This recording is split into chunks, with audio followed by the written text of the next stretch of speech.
Cinema రంగం డ్రగ్స్కి దూరంగా ఉండాలనుకుంటుంది. డ్రగ్స్ అనేటువంటి దాని విషయంలో తేడా వస్తే యాక్షన్ తీసుకోవాలనుకుంటుంది అనేది మనం నమ్మాలి. మొన్న సినిమా యాక్టర్ హేమాకి సంబంధించిన ఉదంతంలో చూసాం. ఆమెని సస్పెండ్ చేయడం ఇదంతా. ఆ తర్వాత మళ్ళీ నాకే డ్రగ్స్ అలవాట్లేదంటే ఒక సర్టిఫికెట్ ఇవ్వడం ఇదంతా చూసాం.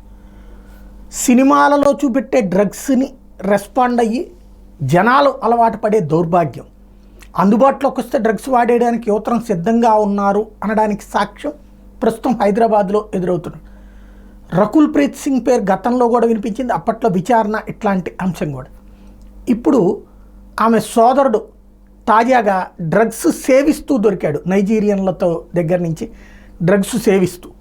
మామూలుగా డ్రగ్స్ సేవించే వాళ్ళని విక్టిమ్స్ అంటారు, డ్రగ్స్ అమ్మేటటువంటి వాళ్ళని ఫెడరలర్స్ అంటారు. ఇప్పుడు ఇతను ప్రస్తుతానికైతే సేవించేవాడిగా చూపించారు. సేవిస్తూ ప్లస్ వ్యాపారం కూడా చేయొచ్చు. అది అవునా కాదా అన్నది తేల్చాల్సి ఉంది ఇప్పుడు.